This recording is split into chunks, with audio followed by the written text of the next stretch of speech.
el lenguaje se lo debemos a los hongos en ese sentido. Así que ya de la raíz, esto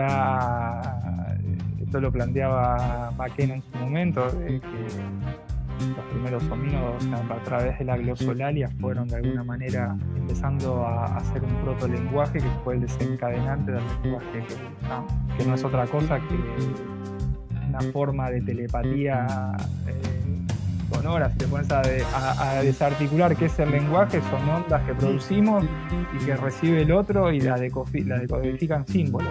Así que es una manera de telepatía también. Bienvenido al Más Allá del Champiñón podcast. Yo soy Manu y acá converso con pioneros y protagonistas del mundo fungi sobre sus vidas, emprendimientos y experiencias psicodélicas. En este episodio converso con Brian Julín, abogado, papá y emprendedor de Venado Tuerto de la provincia de Santa Fe. Si bien Brian cultiva hongos hace muchos años, en 2020 empezó a intensificarlo con su hermano y creó el emprendimiento Comandante Espora, que se dedica a la producción de hongos frescos, subproductos e insumos para el cultivo. Brian explica cómo fue simplificando la preparación del sustrato y hoy en día no pasteuriza ni pica la paja de trigo que usa. Además, nos cuenta cómo fue construyendo y equipando los espacios de cultivo en su casa y cuáles son los parámetros más importantes para que los hongos crezcan bien. Brian es multipasional. Como abogado le gusta el derecho y la filosofía. También es presidente de una asociación canábica que busca promover la salud en su zona. Además, hablamos sobre Bitcoin, el desarrollo del lenguaje influenciado por hongos y las mejores recetas con shirgulas y shiitakes. Si vos querés seguir mis actividades y enterarte de anuncios y nuevos episodios del podcast, te invito a suscribirte a mi Fungipreneur Newsletter. Además, es una manera de estar conectados sin intermediarios, lo cual es importante en épocas de censura y ayuda a aumentar nuestra soberanía digital. Disfruta la conversación, todos los links están abajo en la descripción. Brian, buenas tardes.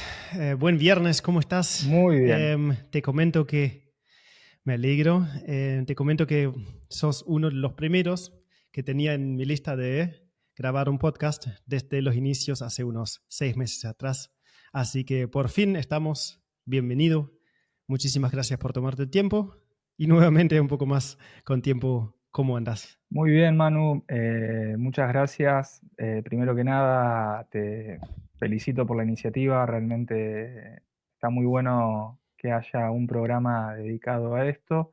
Eh, Creo que la idea, el interés que hay en la población, en general en la gente, es bueno por ahí llevar información de la gente que está de alguna manera en este mundo metida de manera fidedigna, así que realmente me parece perfecto lo que estás haciendo. Bueno, muchísimas gracias. Lo que a mí me gusta, aparte de los hongos, son las personas que trabajan con los hongos. Eso lo destaco cada vez que puedo. Y bueno, está bueno generar ese canal en este formato y darle un poco más de plataforma y voz a todos estos actores interesantes como sos uno. Así que, Brian, vos sos de Venado Tuerto. Así es. Empezamos con eso. Acá en la querida provincia de Santa Fe, nos conocemos ya hace rato, te sumás cuando puedas a los encuentros de los miércoles, que está muy bueno, entonces ya venimos charlando hace unos meses, más o menos regularmente, cuando nos conocemos un poquito. Pero contanos un poco sobre Venado Tuerto, dónde queda y de dónde viene ese nombre un poco curioso. Es muy curioso. En Argentina hay varias localidades con nombres curiosos o graciosos a veces también. Venado Tuerto está en el sur de Santa Fe, cerca de las provincias de Buenos Aires y Córdoba. El nombre de Venado Tuerto, y hay muchas versiones. La más popular por ahí es el mito. Esta zona era una zona liminal hace 150 años, 200 años, en donde llegaba la civilización criolla europea en ese entonces, y era zona de fortines esta. De aquel lado para allá, para el lado de Córdoba, San Luis, era tierra de los indígenas, básicamente. Y este choque que había constantemente de malones Cuenta el mito de que aparecía un venado que anunciaba la llegada de los indios, que fue herido justamente en un ojo, en una batalla, y bueno, de ahí viene el nombre de venado tuerto, en teoría. Hay otras versiones también, pero es la que a mí me llegó y por ahí la que más me resonó siempre. Ok, en fin, no se sabe ni exactamente de dónde viene Y el es un nombre. medio, viste, son, de alguna forma son historias que van transmitiéndose y se fueron armando en su momento.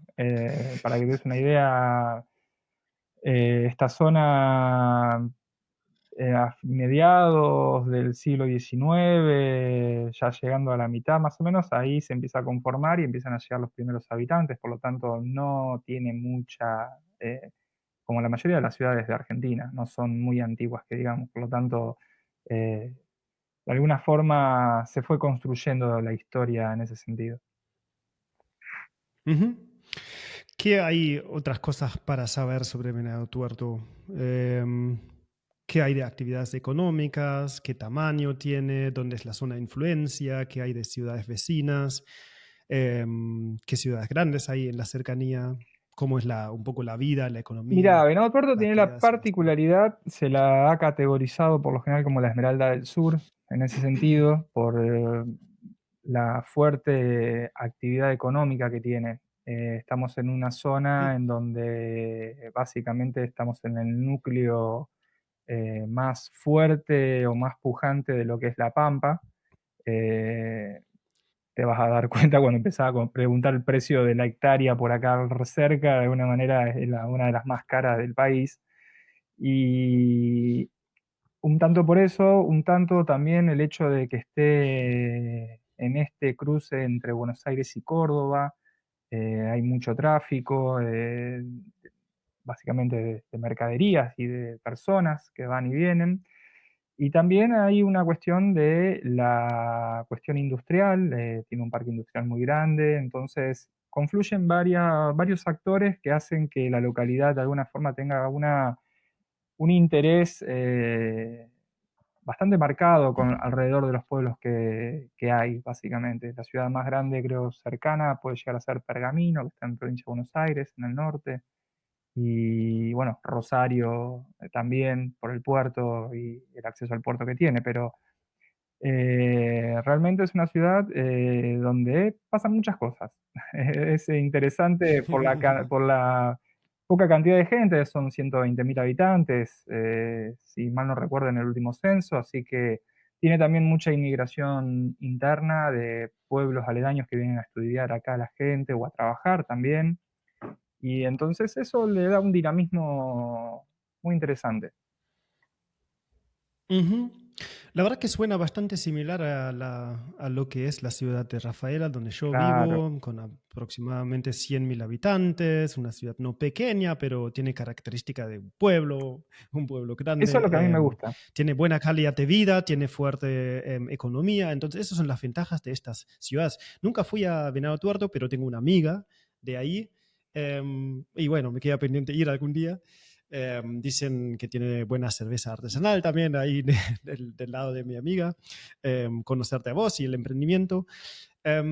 Vos también sos papá, sos emprendedor y por otro lado abogado. Eso es un poco lo curioso, pero ¿cómo es la calidad de vida como para una familia también en la ciudad? Me supongo que es bastante buena, ¿no? Es interesante. A mí lo que siempre me gustó de alguna manera el estar acá, yo siempre tengo un poco de aversión por los lugares donde hay mucha gente, como ciudades grandes, eh, Ujú. pero tampoco me gustaría vivir nada, en un pueblito de 5.000 habitantes. O sí, va, no sé, Ujú. pero es como que tienes el equilibrio acá de una ciudad, los beneficios de una ciudad y el alma de un pueblo, se podría decir. Ujú. Entonces, nada, es interesante. Lo único por ahí criticable que yo siempre digo es no tener algún acceso a algo natural, tanto montaña, río.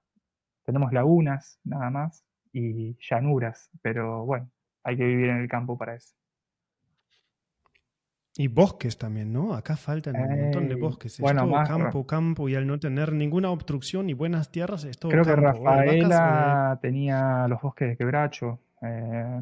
que fueron diezmados en el siglo pasado por las compañías Ujú. inglesas. No recuerdo el nombre de la compañía, pero creo que todo el norte de Santa Fe La foresta, ¿no? está, La foresta, floresta. parece que sí, por ahí andaba. Hay un Sí, documental, es una sí, historia muy interesante, sí, sí, sí, sí. con los cueros y las cortiembres y la tala de los quebrachos, Sí, sí, sí, enorme. básicamente Quebrachos, hicieron, no hay más, es no, así, no hay más nada. no hay ni uno. No, no, eso lo han No, no, diezmado no, no todo. lograron una tremenda explotación y no lograron reforestar. Hay un montón de iniciativas, pero falta un montonazo para hacer, así que sí, eso es como claramente un punto en contra. Y también tiene bastante que ver con los hongos, porque los hongos necesitan lo que ofrece un bosque: Exacto.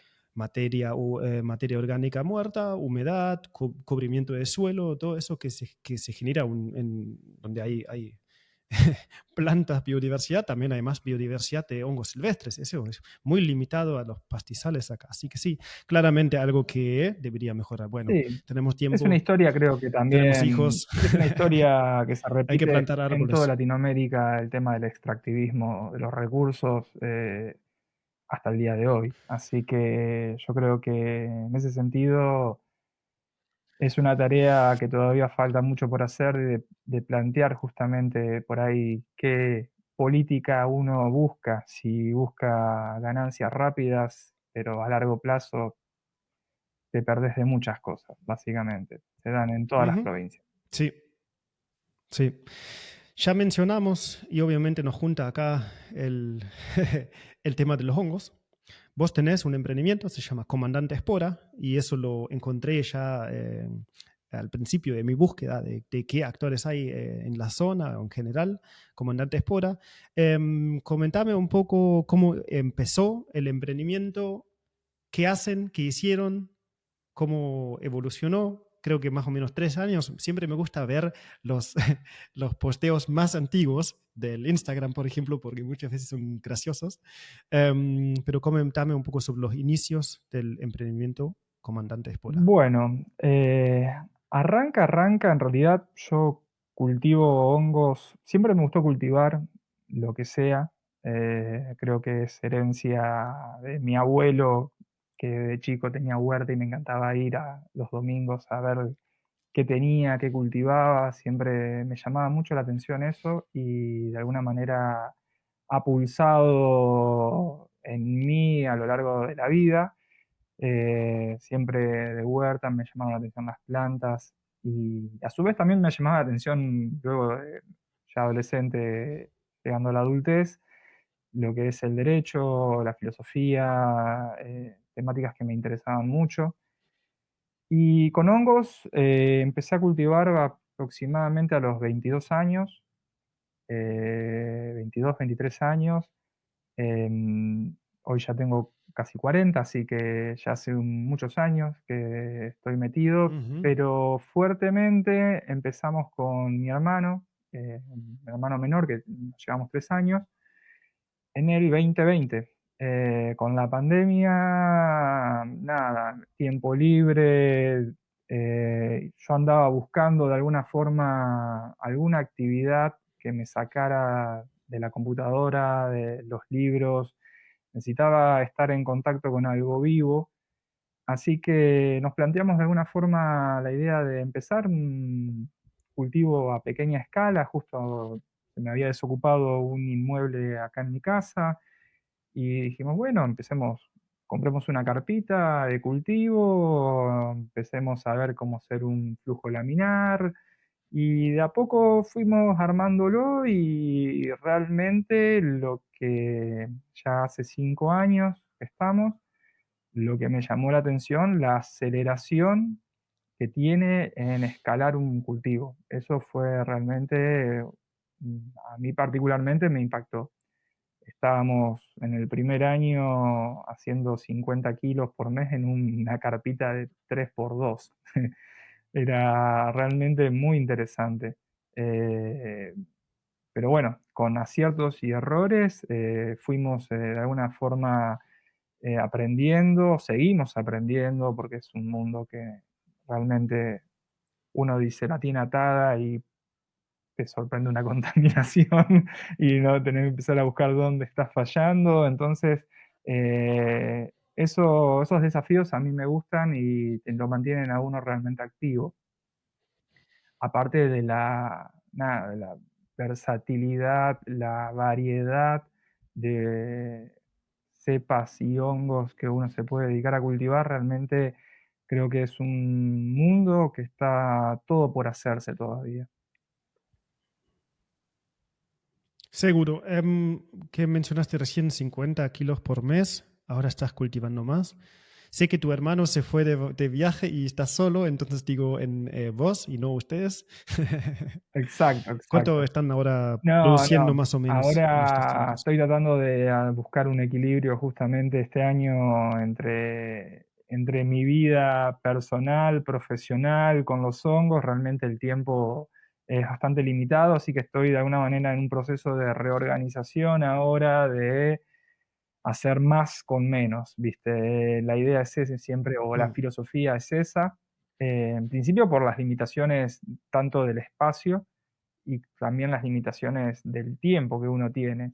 Eh, no es una actividad en la que yo viva de esto, lo hago más por un hobby o pasión que me gusta, pero igualmente, si uno quisiera, pudiera vivir, yo creo, de esto tranquilamente, es solamente tener el tiempo, las ganas y el lugar para poder ir escalando, ¿viste?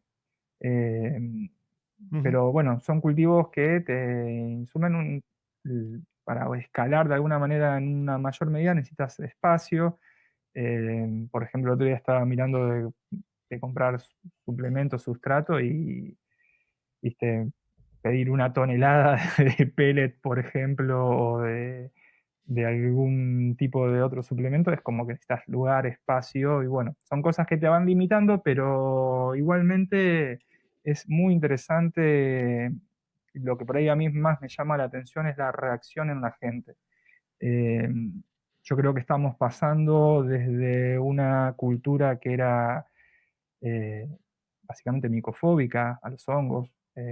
Prácticamente toda la cultura occidental ha tenido cierta aversión a lo que es el mundo de los hongos. Siempre recuerdo gente de ver uno y es tóxico, bueno, no saber ni lo que es, pero te dicen que es tóxico por lo general. Y a partir de hace ujú, 5 años para acá, yo creo que ha habido un clic o un cambio a nivel de la conciencia, yo creo, que hay un interés mucho más marcado por los hongos, tanto desde el aspecto culinario, medicinal, como también espiritual. Y creo que en ese cambio, las personas que estamos por ahí metidos en este mundo, eh, somos actores importantes que de alguna forma tenemos la obligación de catalizar o de potenciar, ¿no?, ese cambio. Entonces, yo creo que nada, hay que seguir investigando, seguir estudiando, y realmente hay mucho por hacer. Nosotros acá nos dedicamos exclusivamente o mayoritariamente a lo que es el cultivo de gírgola y a la venta de suplementos de cultivo. A una menor escala producimos otras variedades como son shiitake, reishi, em, y bueno, la idea es seguir o bien ampliando o bien seleccionar alguna variedad en particular, que esto ya lo estamos viendo, y dedicarnos exclusivamente a eso, pero como te digo, es un mundo que te permite desde cultivar medicinales, cultivar hongos gourmet, cultivar para vender insumos, hasta se puede llegar a hacer obras de arte o materiales eh, que he visto que hacen cueros de hongos o recipientes. Como te digo, es muy versátil, hay muchas formas de aprovecharlo y realmente está todo por hacerse. ujú. Em, ¿Qué te iba a preguntar? Mencionaste algo recién que me pareció muy interesante. Ahora se me fue. Mira, lo que también te quiero preguntar por los espacios, que dijiste que tienes ahí alguna cierta limitación. Sé que cultivas en tu casa. Digamos, para vos sería un paso muy grande, una decisión muy grande, una apuesta en cambiar algún espacio que ya no sea tu casa, pero ¿cómo son los espacios hoy en día en tu casa y cómo los armaste? ¿Qué espacios armaste? ¿De qué manera? Solo un segundo, ya seguimos. Este podcast necesita tu ayuda. Si te gusta y quieres apoyar el proyecto, dale una calificación positiva en Spotify o YouTube y recomendalo a un amigo que sabes que le va a gustar. Muchas gracias. Yo utilizo lo que yo vivo en una planta alta, acá lo que es mi casa tiene una planta baja, que es un garage con 2 habitaciones y una cocina que antes era un garage con una planta baja que fue modificado hace muchos años por un departamento, básicamente.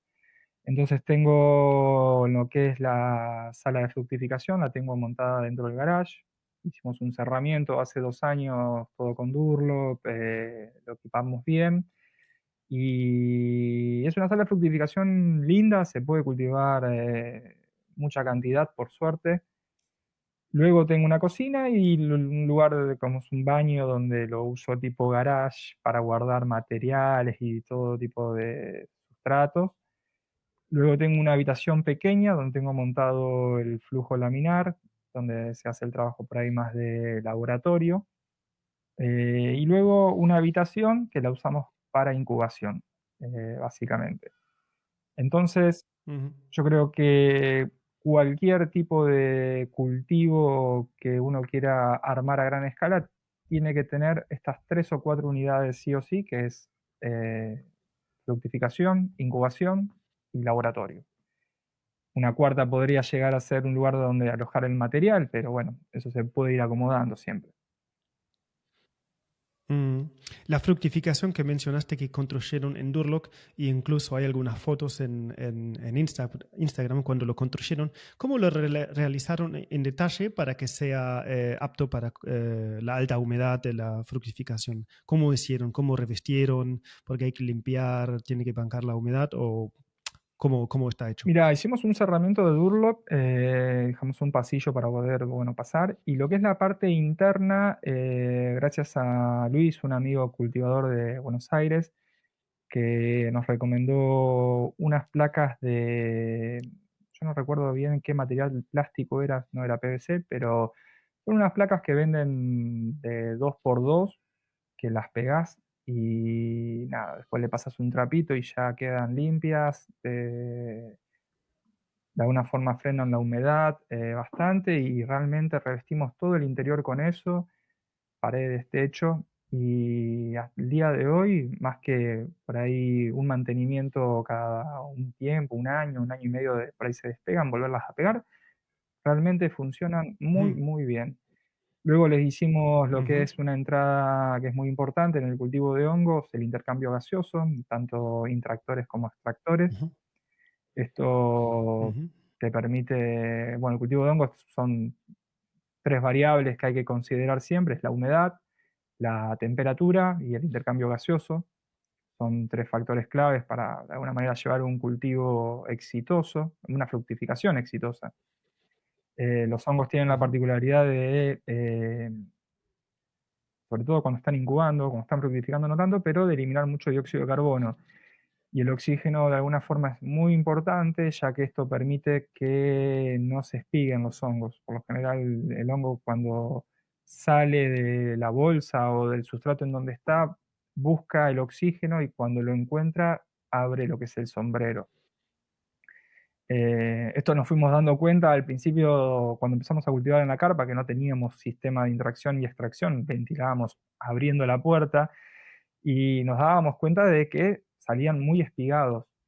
Y el día que le pusimos un intractor, ahí nos dimos cuenta de cómo cambiaba de alguna forma la formología de los hongos. Realmente salían mucho más armados, más grandes.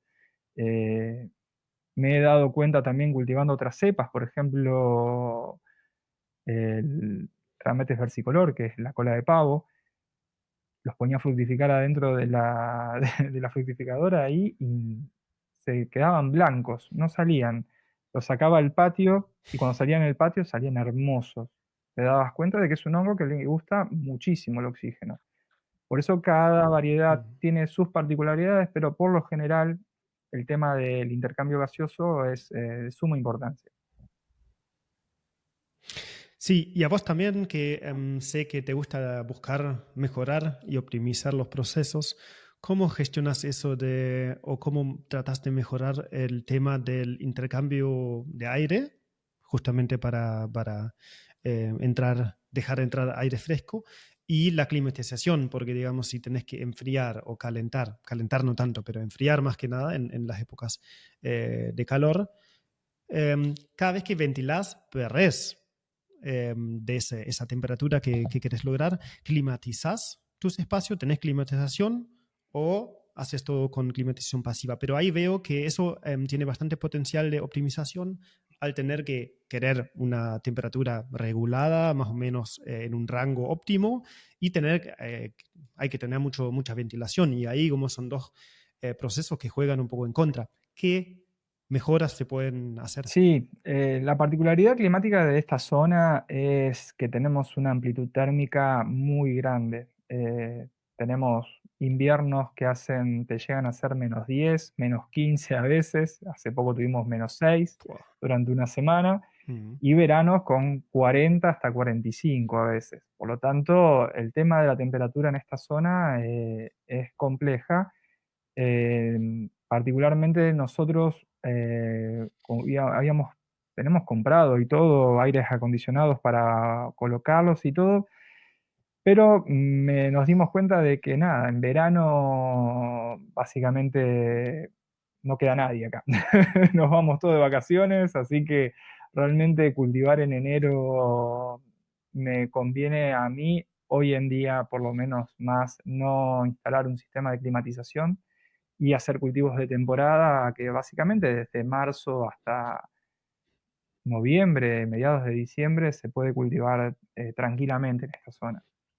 Pero los meses difíciles, que son algunos meses de diciembre, enero sobre todo y febrero, por ahí optamos más por hacer un break y volver a retomar después cuando empiecen a bajar las temperaturas. Igualmente, eso se puede solucionar poniendo un aire acondicionado y poniendo una recámara anterior donde empezás a jugar con las corrientes pasivas y activas, básicamente. Entonces, vos al poner el aire y un control de un humidificador, eh, todo junto, podés crear las condiciones para que el aire acondicionado no seque la habitación, porque es la principal problemática del aire acondicionado, es que seca todo lo que hay en la habitación. Junto con un humidificador, podés ir jugando con esas variables, entonces podés controlar lo que es la temperatura, pero también la humedad del ambiente. Pero como te digo, realmente como nosotros acá, o yo por lo menos ahora acá, no hacemos un cultivo de todo el año, hacemos un cultivo estacional, eh, te permite con una climatización pasiva cultivar prácticamente todo el año. Nosotros eh, con 6 grados bajo cero que estuvo haciendo la semana pasada, si bien le costaban un poco las gírgolas, en este momento tengo gírgolas azules que gustan el frío, hay otras que les gustan más el frío, pero salían, no muy grandes, pero salían. Así que yo creo que es totalmente viable. Ahora están con que se ha normalizado un poco más, están saliendo más lindas, pero cuando hacía frío no se ve que le costaba desarrollarse un poco. Ok, te tomas un descanso en verano que está muy bien, porque creo que ya con la escala que vos tenés y con como un trabajo aparte, que tenés un trabajo principal, tenés una familia, es importante tomarse un descanso también, porque la carga laboral, cuando nos conectamos a la tardecita, 8 o 9 de la noche, generalmente estás trabajando en el cultivo, limpiando, haciendo alguna actividad, así que creo que es muy importante también descansar y tomarse el verano y no trabajar todo el año. Así que Exacto. creo que es una buena opción no hacer un gran esfuerzo para climatizar y ir mucho en contra de la temperatura, del calor, sino decir, bueno, nos tomamos el tiempo y hacemos una pausa del cultivo, que está muy bien. Em, ¿Cómo cambió la percepción tuya del emprendimiento o de lo que es lo importante del cultivo, los objetivos de tu emprendimiento, de su emprendimiento, de vos y tu hermano? ¿Cómo cambiaron los objetivos o la percepción del emprendimiento? Seguro que empezás con una idea que después con el tiempo, con los años, va cambiando. ¿Puedes responderme algo? Sí, en un principio estaba todo por descubrirse, básicamente. Empezamos con gírgolas, al poco tiempo se fue sumando 6 variedades de gírgolas, después se empezaron a sumar poliotas, se empezaron a sumar reishi, shiitake, melena, y llegó un punto en que nos dábamos cuenta al año, año y medio de estar cultivando, de que se complicaba un poco tener una variedad tan amplia de cultivos y manejar, viste, las diferentes variables de cada uno. Entonces, con el correr de los tiempos nos empezamos a dar cuenta de que, bueno, en vez de cultivar 5 variedades de gírgola, elijamos 1 o 2 que de alguna forma compensen rendimientos, sabores. Y bueno, yo actualmente ahora me dedico prácticamente lo que es otoño, invierno y parte de la primavera a Círgola Azul, que es una de las que más me ha gustado cultivar. Realmente en gusto, en tamaño, en textura, en resistencia, es una de las que más me ha convencido. Y luego lo que es más cuando empieza a levantar la temperatura, por lo general siempre estamos con las de Yamor y con la Citrino, que son dos variedades de Gírgola que son muy diferentes en gustos y en texturas también. Y son variedades que le gustan el calor, ¿viste? Son más de las zonas selváticas, suelen aparecer estas variedades y tienen gustos muy marcados, muy diferentes al resto de las gírgolas. Realmente son muy interesantes de cultivar. Y luego hago cultivos a menor escala, pero siempre hago de shiitake, porque es un hongo que a mí me encanta. Lo hago más para mí que para la venta.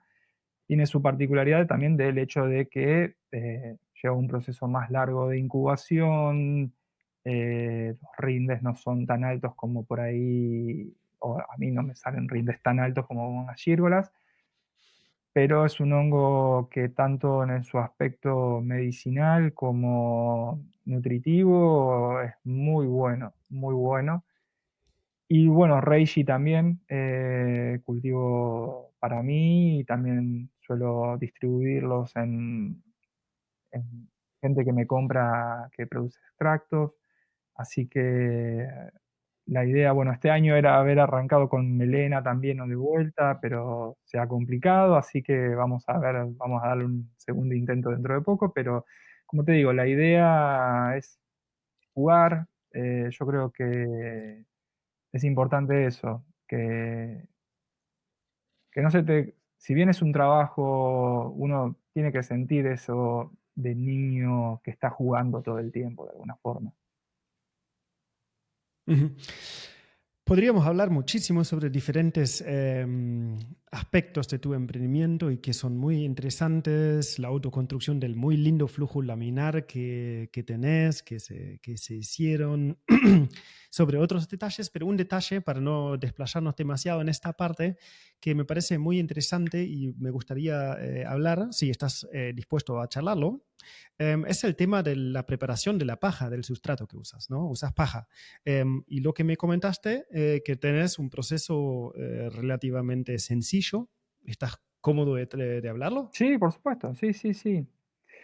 Y ya casi no hay más manera de ir para atrás. Bueno, vos trabajás con paja, comentame cómo fuiste optimizando el tratamiento de la paja, la preparación del sustrato y también el tema de las bolsas para, digamos, el cultivo, las gírgolas que estás mencionando. Esta parte particularmente me parece muy, muy lindo mencionar. Sí, por la zona en la que estamos nosotros ubicados acá geográficamente, si bien para cultivar hongos el mejor sustrato es conseguir pellets de madera dura y cáscara, pellets también de cáscara de soja, lo que se le llama el master mix. Eso sería lo ideal, pero bueno, uno se tiene que de alguna manera ayornar a lo que tiene alrededor y lo que es lo más accesible. Nosotros acá en esta zona lo que es la paja de trigo es un material que abunda, que realmente se consigue prácticamente todo el año y a buen precio. Entonces nos decidimos a la hora de cultivar gírgolas usar este sustrato. En un principio lo que hacíamos era lo que eran los baños alcalinos, sería para de alguna forma hacer una pasteurización al material, lo sumergíamos en agua, le levantábamos el pH y cultivábamos luego de esto. Pero con el tiempo, esto lo descubrió mi hermano, le tengo que dar el crédito a él, empezó simplemente Ujú. a dejar la paja en remojo toda la noche, y nos dimos cuenta de que los hongos venían igual, no presentaban prácticamente contaminación, y realmente eso fue un lindo descubrimiento por el hecho de que te facilita muchísimo más el proceso de cultivo a escala. No tenés que estar calentando agua, ni levantándole el pH, porque aparte el agua con el pH alto no lo podés tirar en cualquier lado, ya que de alguna forma contamina la tierra, el pH alto de alguna forma desestabiliza todo lo que es los microorganismos que están dando vuelta.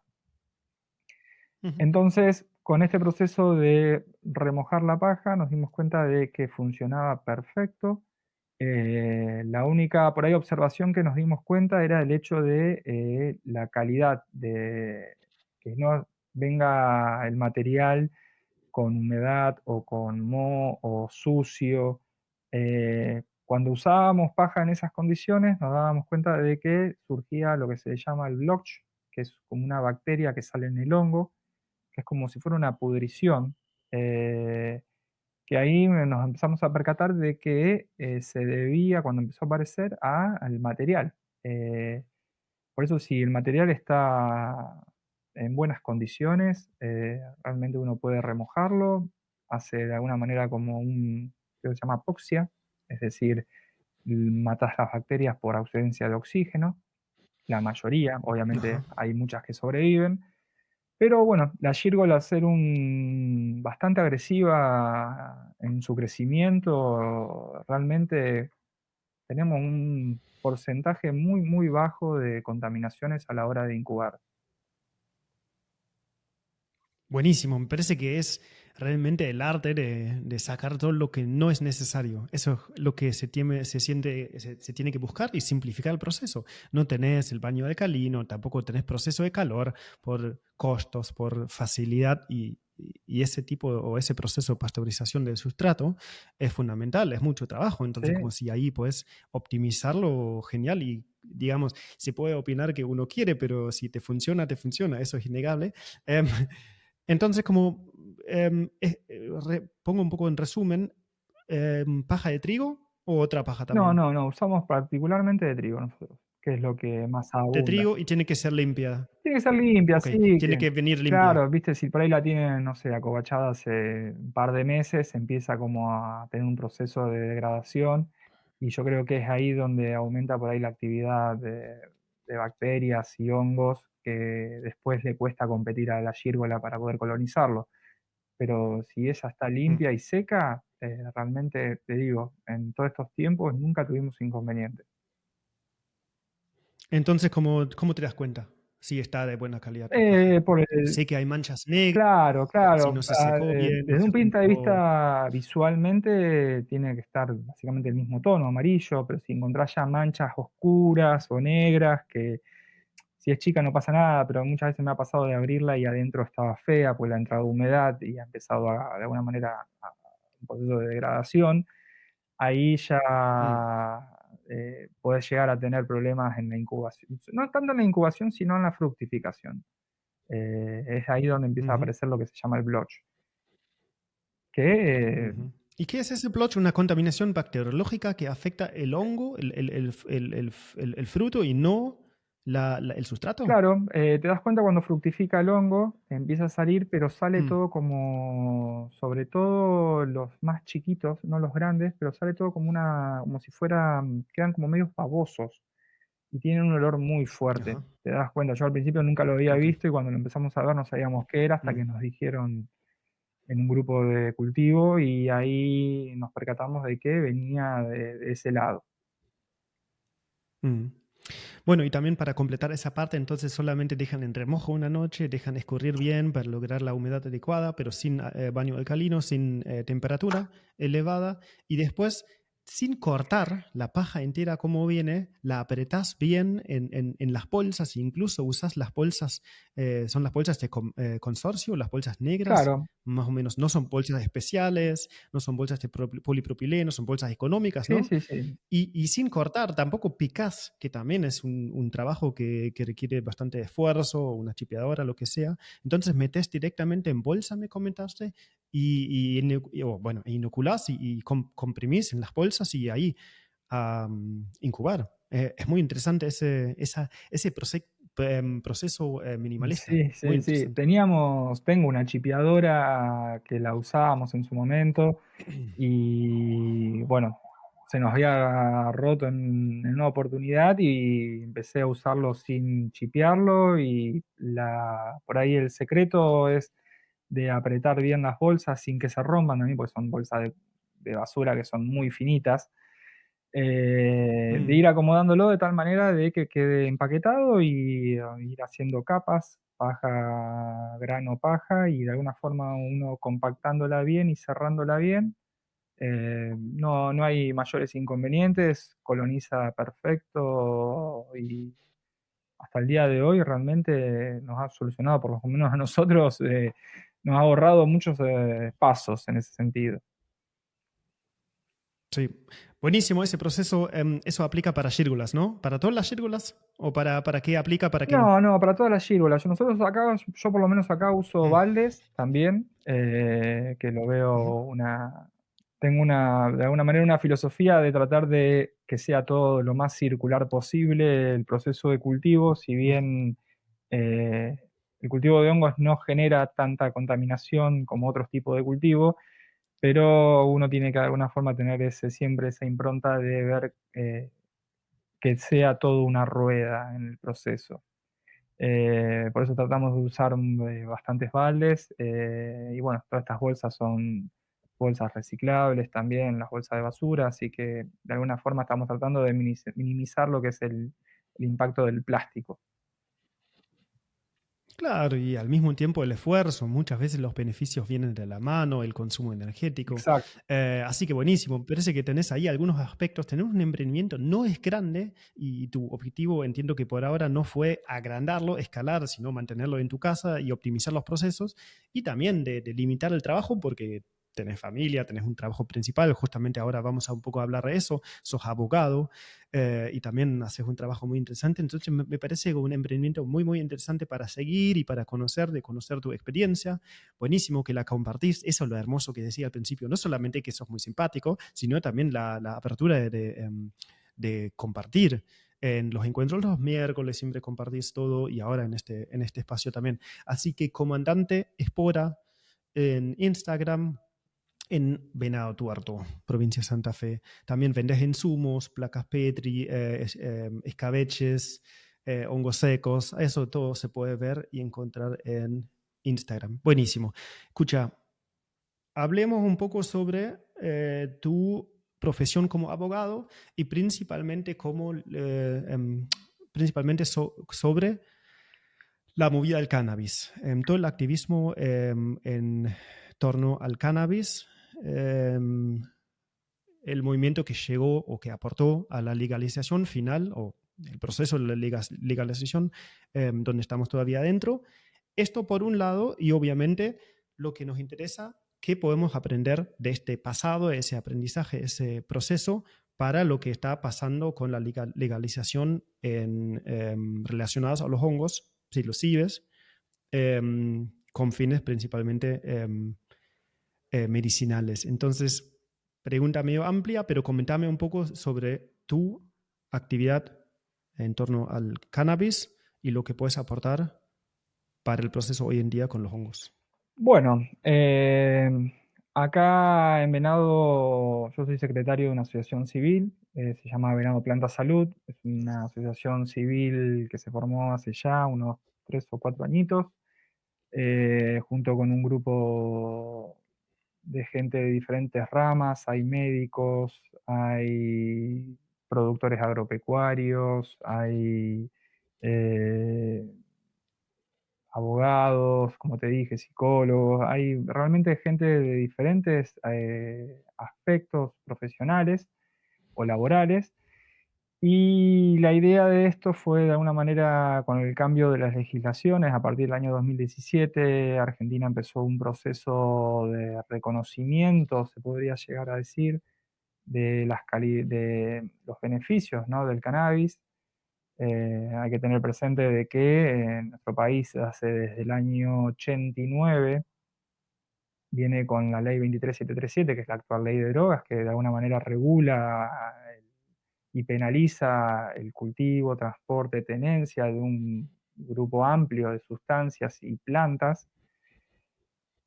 Y en este proceso de reconocimiento del carácter terapéutico que tuvo el cannabis y luego, después en el año 2020, 2021 surge el ReproCan y ahí comienza también el proceso de esta excepción de alguna forma que se le da a las personas para poder tener y cultivar cannabis cuando es con fines medicinales. Vimos que de alguna forma se estaban dando las condiciones como para empezar a impulsar y de alguna forma generar un centro o un lugar de información local sobre el tema. Nuestra asociación, por lo general, no solamente se centra en lo que es el cannabis, sino también dentro de nuestro objeto social es el conocer y al hacer conocer o llevar información a la población sobre un grupo amplio de plantas o sustancias o hongos también que tienen beneficios potenciales para el ser humano y para el ambiente. Entonces, dentro de ese aspecto, nosotros eh, promocionamos de alguna manera, hacemos charlas, nos contactamos con diferentes organismos. Actualmente formamos parte de lo que es la FAC, que es la Federación Argentina de Cannabis y Cáñamo, que es una federación a nivel nacional que nuclea muchísimas asociaciones civiles. Entonces estamos dentro de un movimiento que de alguna forma trata de ir haciendo lo que sería un caballito de batalla frente a la actual ley de drogas, que a mi punto de vista es una ley que debe ser reformada de manera urgente, ya que ha producido monstruos más grandes de lo que pretendía combatir. Mm, Eh, mm, Sinceramente, el tema del narcotráfico, sobre todo en esta zona, Rosario, es un tema muy caliente y empieza de alguna forma a darse un proceso de corrosión de las instituciones democráticas, como ha pasado en otros países. Empieza de alguna forma el narcotráfico a meterse o enquistarse en sectores del poder que luego son muy difíciles de sacar. Entonces, frente a esto, yo creo que es necesario de alguna forma levantar la voz y hacer reconocer de que las cosas hay que cambiarlas. Esta guerra contra las drogas, que hace ya más de 50 años que lleva a nivel global, eh, es un fracaso totalmente rotundo, no ha traído una disminución en el consumo ni en la producción. Por lo tanto, yo creo que hay que cambiar el paradigma y la visión de esto. Y frente a eso, bueno, nosotros acá estamos ahora con el cambio de la legislación. Hace poco el Ministerio de Salud sacó un decreto en donde esclareció un poco el panorama, porque hacía ya desde el año 2023 que estamos en un stand-by en ReproCan, no se autorizaban nuevos usuarios, no se daban de altas a las ONG que podían cultivar. Desde hace un mes y pico salió un decreto del Ministerio de Salud donde dio un marco ya para que las ONG puedan de alguna manera inscribirse, poder empezar a registrarse como dispensadores de cannabis para usuarios.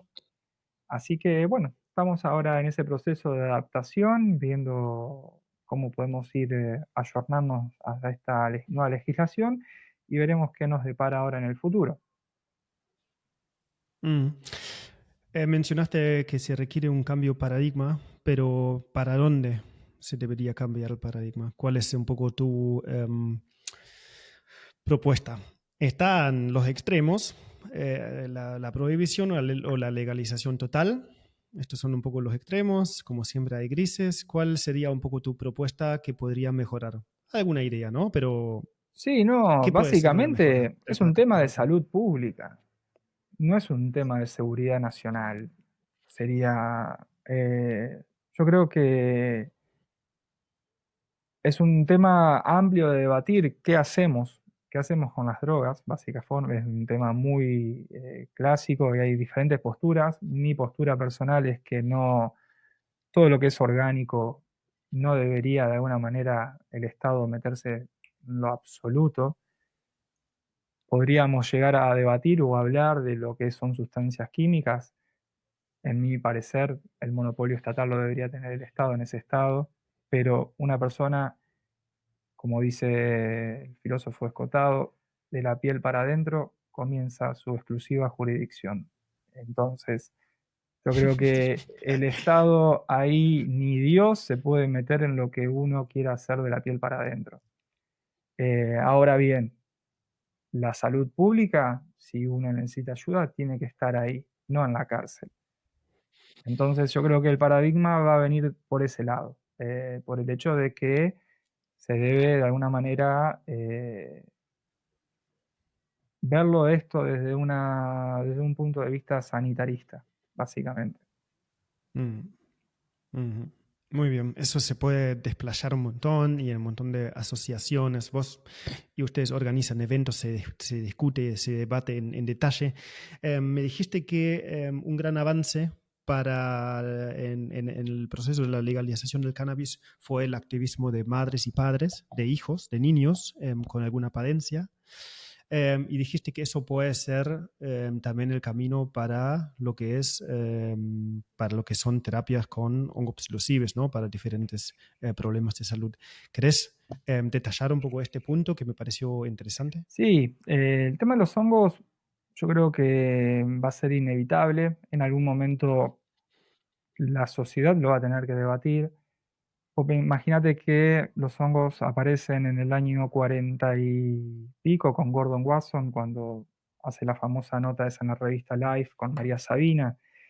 De ahí se dan a conocer, están 15 años y en los años 60 los prohíben. Es decir, la investigación, la ciencia, como dice McKenna, que es capaz de meter una camarita e investigar cómo de hacer exámenes exhaustivos sobre una determinada temática, en un periodo muy corto de tiempo los prohibieron sin estudiarlos, sin ver qué beneficios tienen para la salud humana. Y durante desde los años 60 hasta el año 2000, entrando ya al siglo XXI, hubo una etapa básicamente de pausa y hace cosa de 20 años empezaron otra vez los estudios. Y lo que están descubriendo es que básicamente los papers que uno ve que van saliendo todo el tiempo, realmente hay un potencial enorme con lo que son los hongos psilocíbicos. Eh, Ujú. Desde producir neurogénesis.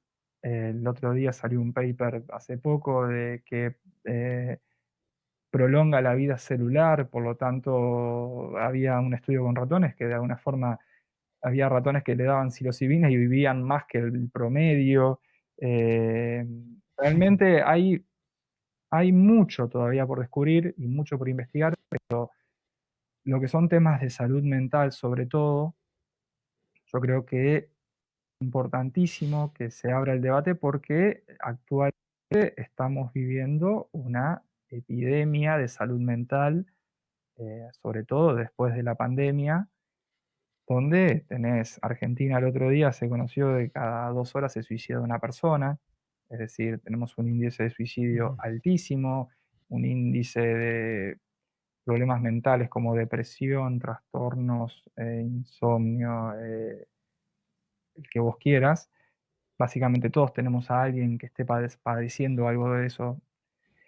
Y yo creo que Y muchos problemas indirectos, porque mucho genera mucho estrés y después puede terminar en problemas de trabajo, problemas es que en con realidad drogas, problemas de violencia, digamos, en todas las consecuencias de un estado malo de la salud mental. Puede ser algo no tan grave, pero puede terminar en peleas. acá yo creo que el punto es un síntoma, la causa yo creo que es un tema de conciencia, tanto a nivel individual, social, cultural, sobre todo cultural. Y yo creo que en ese sentido los hongos vienen a ser un aporte o vienen a ser un cambio, obviamente a favor. Lo que tenemos que nosotros aprender como occidentales por ahí es cómo trabajar con ellos. Nosotros venimos de una cultura que no tenemos una tradición como otras culturas en otras partes del mundo han tenido con estas plantas. Por lo tanto, yo creo que nada, los años 60, que fue el gran surgimiento de lo que son las plantas y sustancias visionarias, fue como un viaje chamánico colectivo sin tradición y por eso se produjeron los accidentes que hubo. Pero ahora tenemos tanto el conocimiento, tenemos las fuentes de conocimiento, tenemos que de alguna forma mirar para adelante, pero también mirar para atrás aquellas culturas de cómo se fueron trabajando y cómo podemos integrarlo a la nuestra. Yo creo que ese va a ser el gran desafío de acá a unos años, de ver cómo podemos integrar estas medicinas para el beneficio personal, social y colectivo, básicamente. Ujú. Sí, se me vino un poco como que llegar un poco una síntesis de esta tesis, antitesis, y ahora toca la síntesis de ese tercer boom de la temática de los hongos psilocibes para la salud mental, ¿no? Capaz llegamos a eso. Mira, hay un montón más para hablar, podríamos hablar mucho más. Si hay un interés de la audiencia, pueden escribirlo, algún comentario, algún mensaje, un mail, lo que sea, y podemos profundizar este tema con Brian o con otras personas. Em, Acá lo quiero limitar con eso para no desviarnos demasiado, o no desviarnos, pero sino pasar muchísimo tiempo. Queremos ir cerrando por el tiempo. Quiero cambiar el tema, como te digo, lo podemos profundizar en otro episodio. Acá quiero limitarlo un poco a eso, una introducción a vos y tu trabajo. Em, Cambio abrupto de tema. Algo que te quiero preguntar en un momento, creo que hace 2 años implementaron el pago o la posibilidad de pagar productos en el emprendimiento con Bitcoin. Mm, Ahora el Bitcoin está nuevamente aumentando, entonces todo el mundo está mirando y observando qué hace, para dónde va. Pero bueno, más allá del precio del Bitcoin, eh, hace 2 años ya permitieron o habilitaron el pago. ¿Cómo hicieron? ¿Sigue disponible? ¿Y cómo se hace, digamos, para aprender un poco, para transmitir un poco eso? ¿Cómo se podría hacer un pago en Bitcoin hoy en día si sigue vigente a como antes por ahí? Me compro una bandeja de ciruelas con Bitcoin. ¿Cómo hago? Bueno, ahí básicamente hace 2 años usábamos una billetera que, bueno, ahora también, yo creo que la pandemia produjo una aceleración de un montón de procesos que se venían dando. Y el tema de la tecnología también, vos fíjate que cada vez el uso del dinero efectivo está desapareciendo. No, uno hace 5 o 6 años atrás no se imaginaba el nivel de digitalización que iba a haber hoy en día con el tema del dinero. Y yo Sí. creo que en ese sentido, Bitcoin hace ya unos 12 años viene a solucionar un problema bastante grave que era, ¿qué es el dinero? Que es la gran pregunta. ¿Qué es lo que le da valor a las cosas? Ujú. Eh, yo desde hace muchos años lo vengo siguiendo, es un tema que me gusta mucho y realmente decidimos, eh, si bien hemos tenido cero venta a través de criptomonedas o a través de Bitcoin. Sí, En el sí, sí. emprendimiento fue una cuestión más política que económica o funcional, pero tiene la cuestión de que yo creo de que para poder uno, si vos me preguntabas por cómo pagar, hoy en día hay miles de formas. La forma más viable es usar lo que se llama Lightning Network, que es una red a través de Bitcoin, que no tiene prácticamente Ujú, costos en las transferencias ujú. y son inmediatas.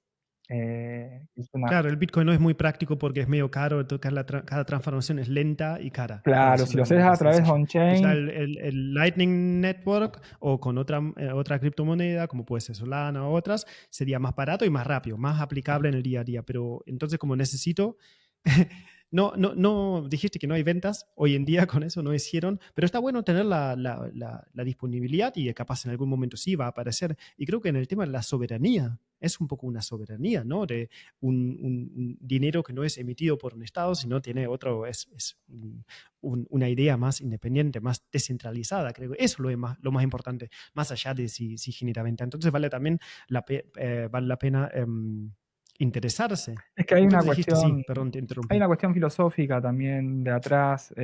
Ujú, El dinero yo creo que es una cuestión, es un medio, obviamente, pero es importante de que no esté en control de pocas manos.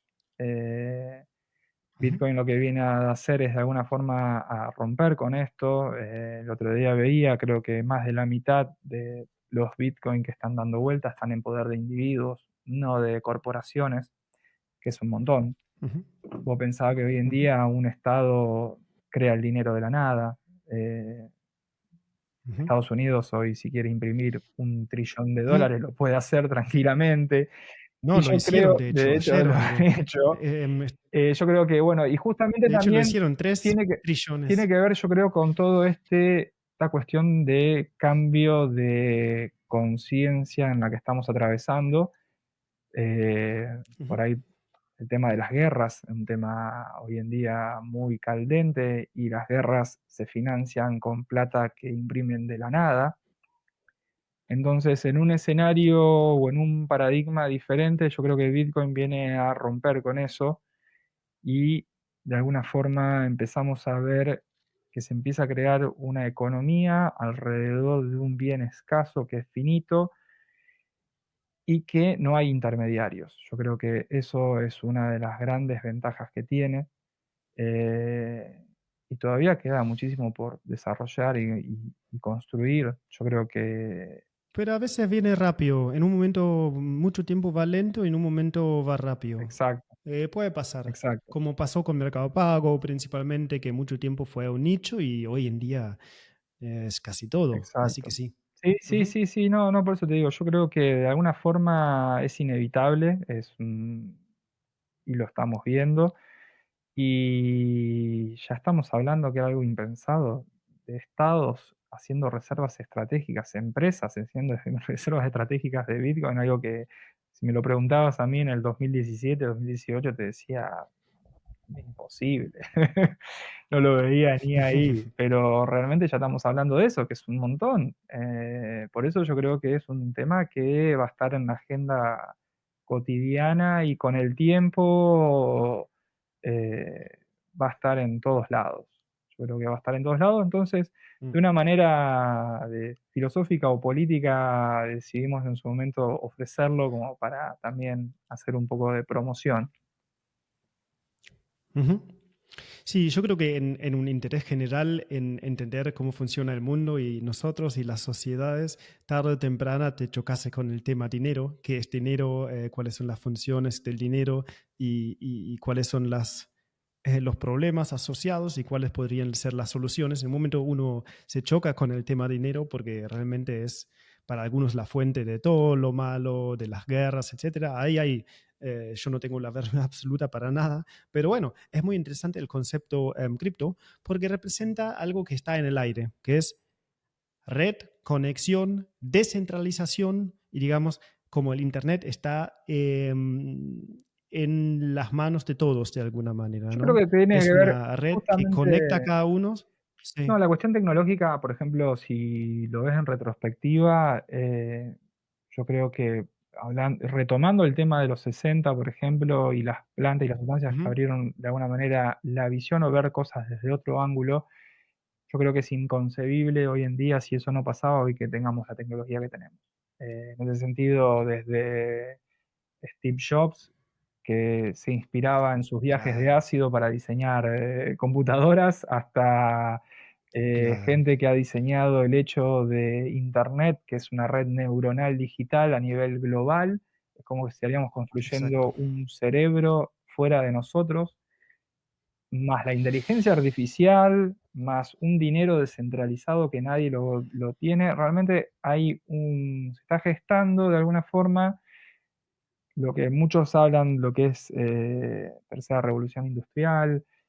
Yo creo que hay un paradigma que estamos dejando atrás y está emergiendo algo nuevo, que siempre cuando pasa eso, lamentablemente, pasan cosas feas, pero yo creo que son necesarias y veremos a dónde terminaremos. Mira, como dice Alejandro Secueira, que justo salió el episodio con él, el hongo es una metáfora para algo que hoy en día es muy vigente: conexión y transformación. Es un poco lo que vos también decís, Exacto. ¿no? Es un buen Es resumen. que El hongo es una metáfora que representa conexión y si nos transformación. ponemos muy Lo dice muy antiguo, bien, de es forma básicamente, poética. por lo menos lo creo así, eh, el lenguaje se lo debemos a los hongos, en ese sentido. Eh, Así que ya de la raíz,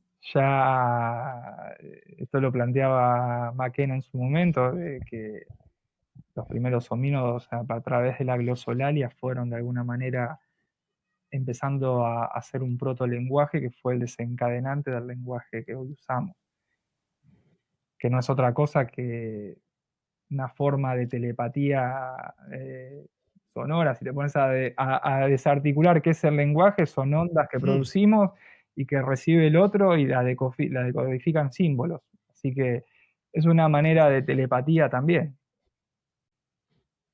tremendo, sí, sí, sí, sí. Bien, mira, podríamos hablar de muchas cosas. Vamos a darle un cierre acá. Espero que algún día voy para Venado Tuerto, tomamos unas cervezas, seguimos hablando sobre eso. Seguramente. Si tenemos ganas de elegir algún tema especial para profundizar, capaz algún tema que vos sos especializado, vos tenés un interés muy, muy amplio, como se ve.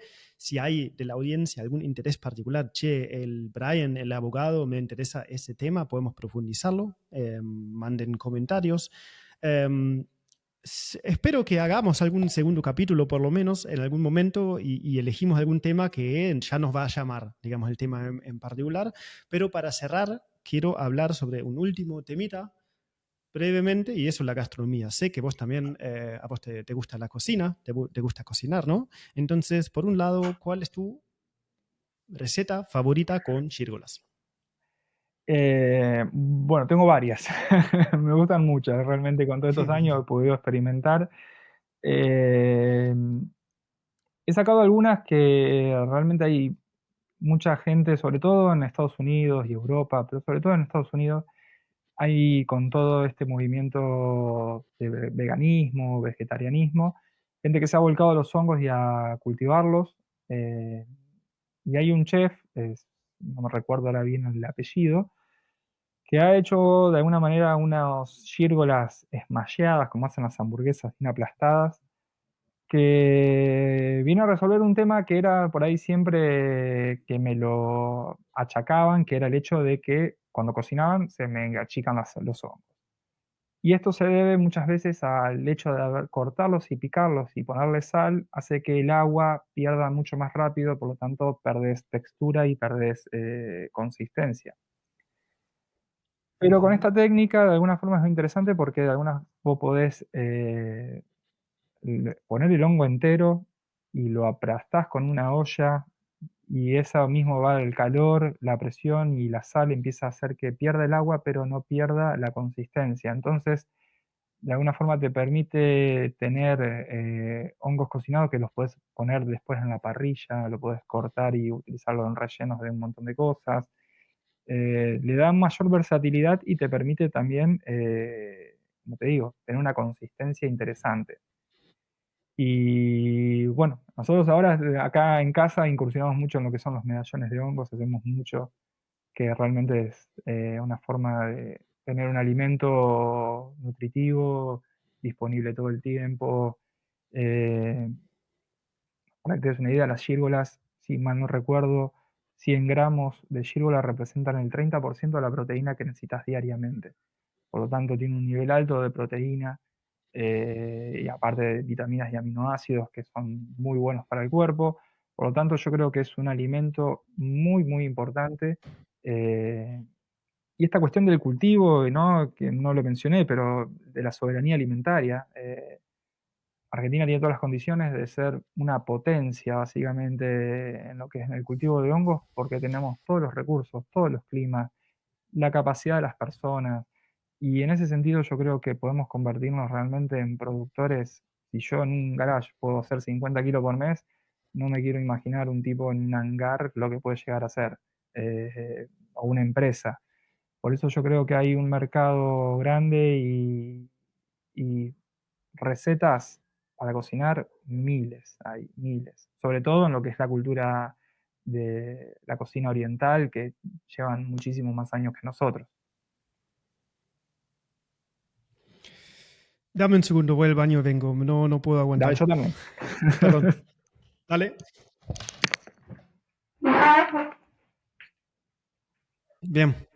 Acá estamos de vuelta después de una pequeña pausa técnica, pero vamos cerrando y que una preguntita más con respecto a la gastronomía, más allá de los hongos, o dos preguntas, perdón. Una, primera, ¿te cansaste ya de los hongos, de cocinar hongos en tu casa? Que me imagino que tenés o comes seguido. ¿Cuántas veces comes hongos? ¿Y ya te cansaste un poco? No, no, para nada. No, no, aparte, mi pareja es vegetariana, así que a ella encantada. Realmente no es un alimento que me canse en ese sentido, para nada. Como te digo, la versatilidad de formas que hay de cocinarlos van acompañado con lo que quieras, carne, verduras, es como un alimento más para mí. Claro, hay muchísimas recetas, variaciones infinitas. Y asociado a eso, ¿qué te gusta a vos en la cocina? ¿Cuáles son tus preferencias? Por ejemplo, a mí me gusta el picante, me gustan los condimentos interesantes, cosas como asiáticas que usan muchísimo. La India es el país de los condimentos, ¿no? Entonces, como cominos, curries y etcétera. Me gusta experimentar con condimentos porque el condimento cambia todo. Vos podés hacer un alimento que es aburrido, que no tiene mucho sabor y darle una versatilidad, una diferencia enorme con condimentos, jugando con condimentos y haces una cosa increíble con un hinojo que muchas personas dicen que no me gusta, ¿qué es eso? Con hongos lo mismo, pero en general, ¿qué te gusta en la cocina? ¿Sea con hongos o con otras cosas? No, bueno, como te digo, a mí, por ejemplo, soy fan del shiitake, me encanta realmente los salteados, también fanático del picante soy, y lo que es, uso mucho, lo que estoy usando mucho últimamente, fideos de arroz, y entonces hago un salteado de Ajá. hongos con verdura y fideos de arroz que quedan increíbles. eh, Risotos, los risotos también con hongos siempre van. Las sopas también con hongos van muy bueno. Mm, En su momento ujú, había cultivado enokis y con los enokis quedan muy buenas las sopas con enokis. Por eso cada hongo tiene ujú. su particularidad y de alguna manera, su perfil de qué es lo que puedes llegar a hacer o dónde lo puedes integrar. Eh, las gírgolas, por ejemplo, es la versatilidad, puedes hacer mil de cosas con las gírgolas. Las milanesas de gírgolas acá es un clásico. De alguna forma hacemos como cualquier milanesa, empanadas al horno y la puedes usar de snack, como sándwich, la puedes usar como quieras, comerlas solas. Eh, Hay infinita variedad de formas y acá por lo general es siempre, cada tanto hay unas empanadas de hongos también muy buenas con puerro y huevo, quedan muy, muy ricas. Y, y bueno, y nada, vamos siempre probando cosas nuevas. Me gusta ir chusmeando qué es lo que se va produciendo afuera y tratar de replicarlo acá. Bien, en tu Instagram vi que hay algunas historias destacadas con recetas. Mm. Es un tema, A mí me gustaría que es un sigas. tema muy que muchas veces cuando nosotros por ahí vamos a hacer a los mercados a vender, hay una pregunta muy recurrente: ¿cómo lo cocino? Ajá, La gente, de ujú. alguna manera, al no estar integrado en la cocina de la gente, no saben cómo hacerlo. Y entonces decidimos en su momento poner esa historia destacada porque la gente nos preguntaban y bueno, ahora las derivamos directamente ahí, donde tienen un lugar donde pueden ver recetas y formas de cocinarlo. Yo probé la parte freír básicamente el ramal entero con el peso. Está buenísimo, lo tengo que seguir probando y puliendo, haciendo mis experiencias, pero sí, es un gran tema. Pues si no, alguna persona compra círculas por primera vez, lo cocina más o menos porque no tiene experiencia, ¿no? No le gusta y no vuelve a comprar. Eso es un tema serio que puede pasar y la gente como queda un poco así quemado el hongo por una falta de experiencia en cocinarlo, así que es un tema para nada Sí, menor. mira, en Buenos Aires ya hay restaurantes que exclusivamente de hongos, eso ya es un montón. Pensá que hace Ujú. unos años eso no existía, imposible imaginar que iba a existir. Yo creo que con el tiempo vamos a ir viéndolo cada vez más presente. Claro, y acá también en el interior, acá en Rafaela falta un montonazo. No hay un cultivador como vos, así que me gustaría tener uno. Qué bueno vivir en Venado Tuerto para tener variedad. Acá hay, casi ni hay gírgolas disponibles, así que falta un montón. Más que nada en el interior hay un montón para hacer, muchas cosas interesantes, muchas cosas, muchas conversaciones interesantes, muchos actores interesantes, así que le agradezco muchísimo. Seguro que vamos a seguir en contacto y ojalá en otro episodio también acá en este canal. Así que muchísimas gracias, que tengas un buen fin de y un gran Bueno, abrazo. Manu, gracias a vos y excelente lo que haces, realmente muy mucho valor lo que estás haciendo porque realmente no hay en el país alguien que haga una difusión tan grande. Buenísimo, me alegro mucho, es un placer. Un saludo. Gracias por escuchar este episodio hasta el final. Si te gustó, recomendalo a un amigo. Si algo te inspiró o molestó, déjame un comentario. Para conectar directamente conmigo, mándame un mail a fungipreneur@gmail.com. Acordate de seguir el canal, dale una calificación positiva y suscríbete al newsletter. Nos vemos en el próximo episodio.